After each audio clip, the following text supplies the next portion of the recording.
Hello students, welcome to our SPSPM's YouTube channel. Myself Srimati Pawar MY, Assistant Teacher from Shravanlal Moti Vidyalaya. Today we are going to study Standard 10th Subject English, the topic name 2.4 An Epitome of Courage.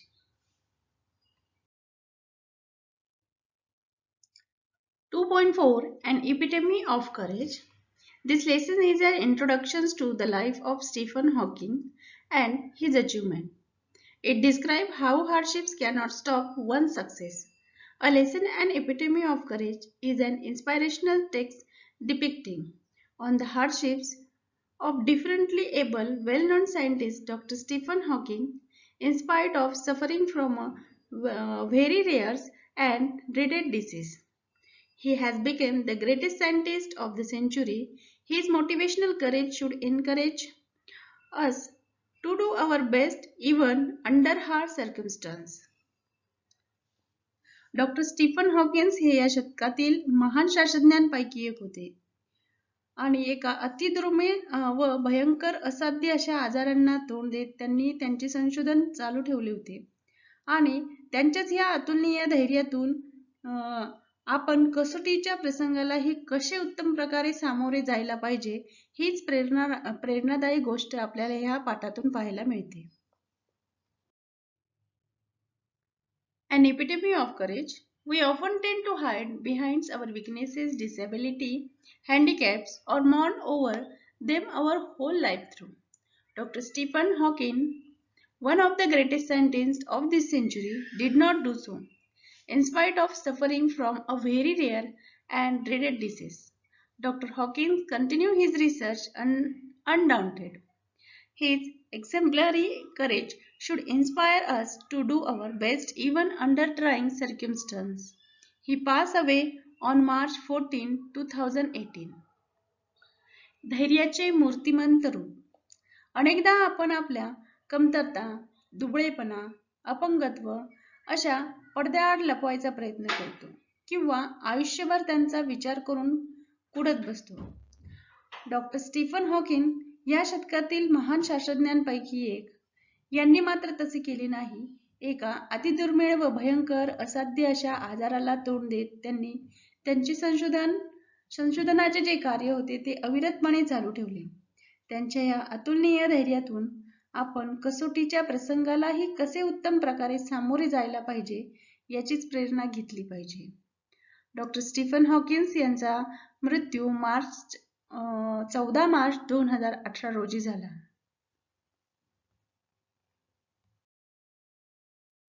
Exactly 300 years after the death of great scientist Galileo, Dr. Stephen Hawking was born in Oxford, London on the 8th day of January 1942. Little did his parents know that one day their little boy would be hailed as one of the greatest scientists of this century. Neither could anybody imagine that his mind would soar up into space like light. More importantly, none could predict that he would be very epitome of courage. महान शास्त्रज्ञ Galileo यांच्या मृत्यूनंतर बरोबर 300 वर्षांनी 8 जानेवारी 1942 साली Oxford येथे doctor Stephen Hawking यांचा जन्म झाला. त्यांच्या पालकांना त्यावेळी जराही कल्पना नव्हती की त्यांचा हा लहान मुलगा पुढे जाऊन शतकातील महान थोर शास्त्रज्ञांपैकी एक म्हणून ओळखला जाणार आहे आणि त्याच्या बुद्धीच्या तेजाने आसमंत उजळून जाणार आहे आणि त्याहूनही महत्त्वाचे म्हणजे तो धैर्याचा महामेरू म्हणून नावाजला जाणार आहे. याचा कुणीही अंदाजा लावलेला नव्हता. Courage is a wonderful thing. It is that quality which makes people not lose heart when faced with a great calamity. It would not be exaggeration to say that Dr. Stephen Hawking, a living legend of cosmology, is the very personification of courage and hope. Except his mind, his whole body is bound to a wheelchair thanks to a cruel quirk of fate. Yet, he is one of the greatest scientists of this century. धैर्य ही एक विलक्षण गोष्ट आहे. हा गुण अंगी असेल तर मनुष्य महाभयंकर संकटांचाही सामना करू शकतो. डॉक्टर स्टीफन हॉकिंग विश्वनिर्मिती शास्त्रज्ञातील एक आख्यायिका आणि धैर्य व आशावाद यांचे मूर्तिमंत रूप आहे. असे म्हटले तर जास्त अतिशयोक्ती ठरणार नाही. नियतीच्या खेळाचे फासे उलटे पडल्यामुळे एक बुद्धिमत्ता सोडली म्हणजे मेंदू जर सोडला तर त्यांचे बाकी संपूर्ण शरीर हे व्हीलचेअरला जखडले गेलेले होते. असे असूनही ते या शतकातील एक महान शास्त्रज्ञ आहेत. An average child, Stephen grew up to be a normal teenager, full of mischiefs and lots of love for music and mathematics. Even though his father wanted to study medicine, he was bent on studying mathematics.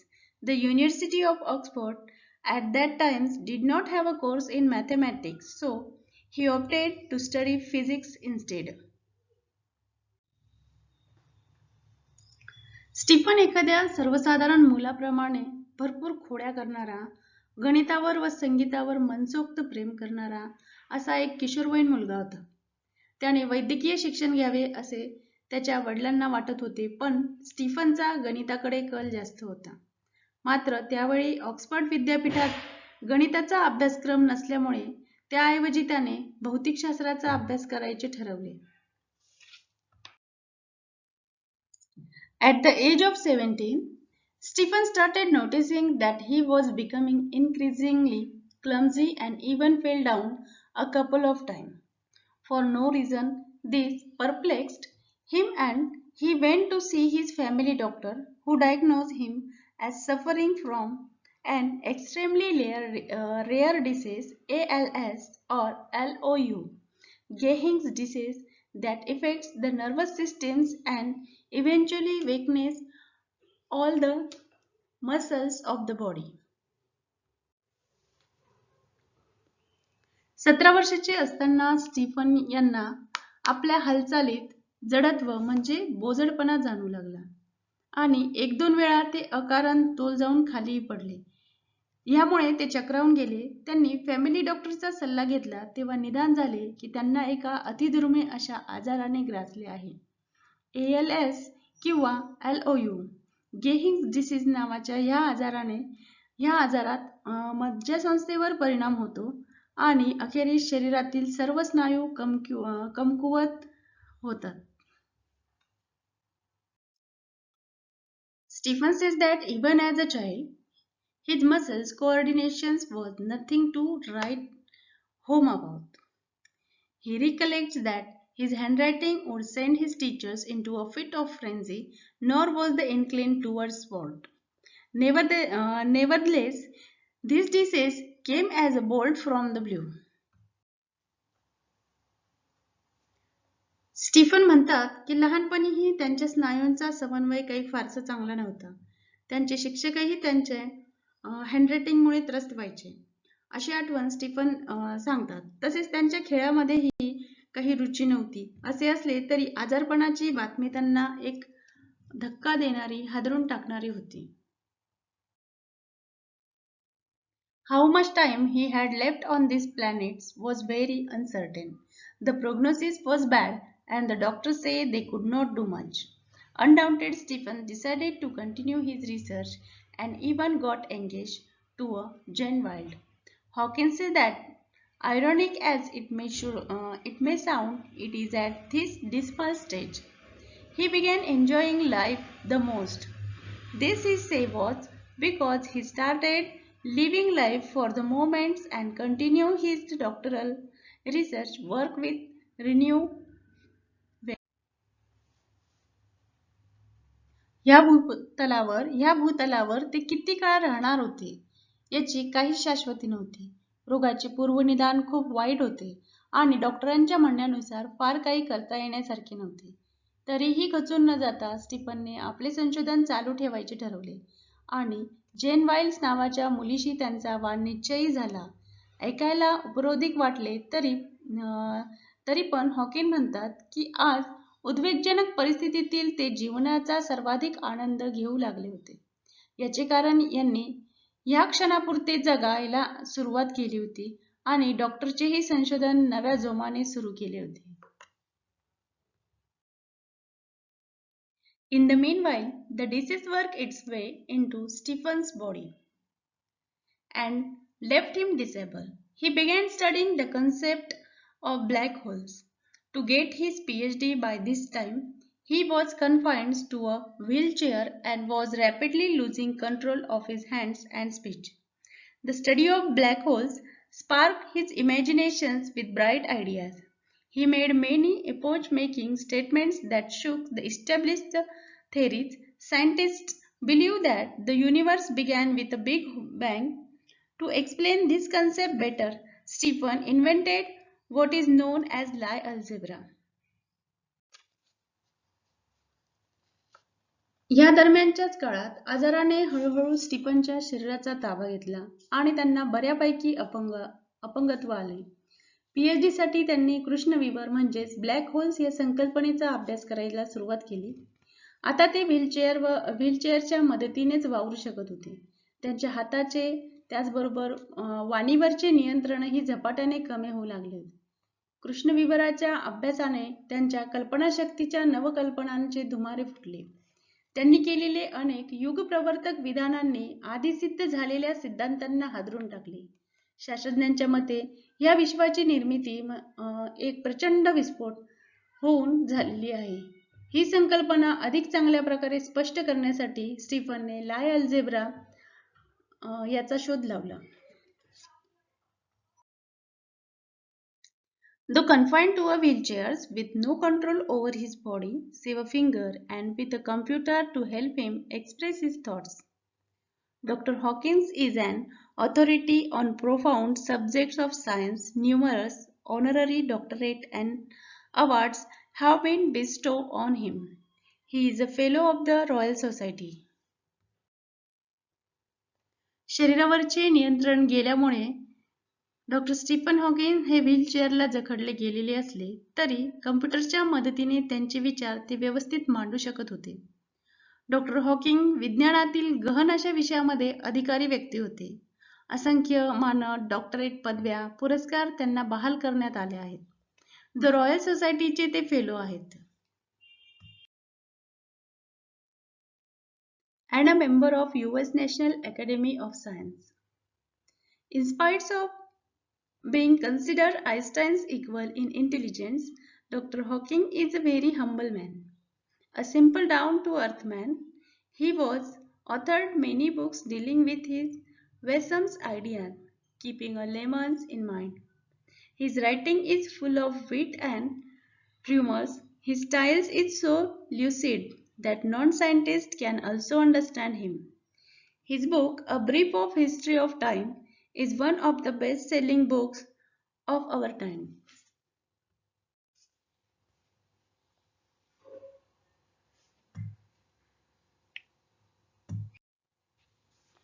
Doctor Stephen Hawking हे US national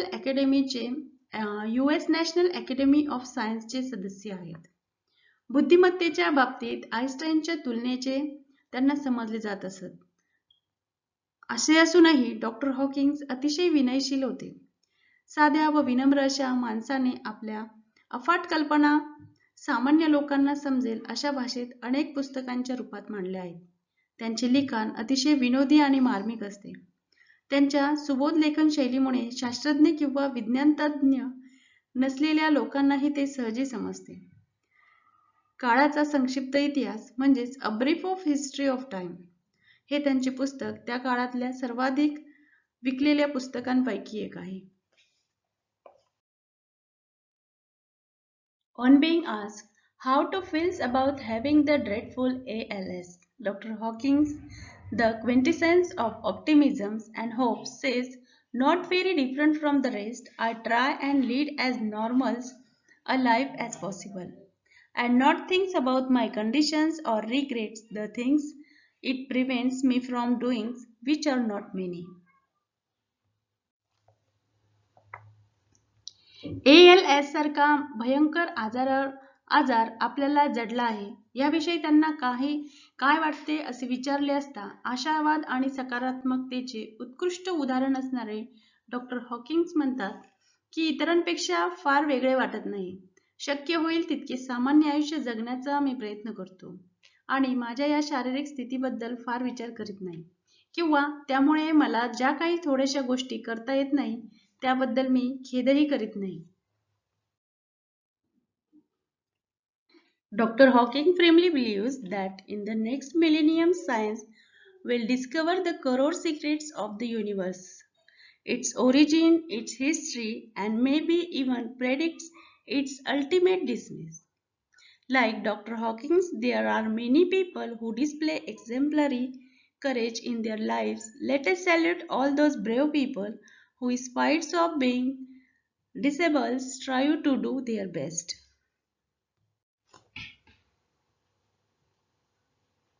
पुढील हजारेक वर्षात विज्ञानाला विश्वाची मूळ रहस्य उलगडता येतील.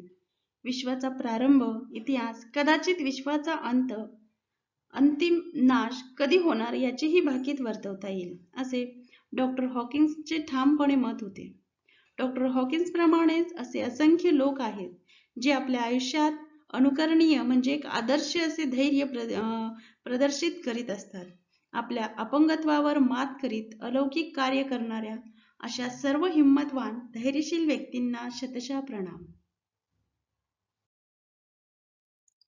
Thank you students. We will meet soon in our next lecture. Our next lecture topic is 2.5 Book Review Swami and Friends by R.K. Narayan.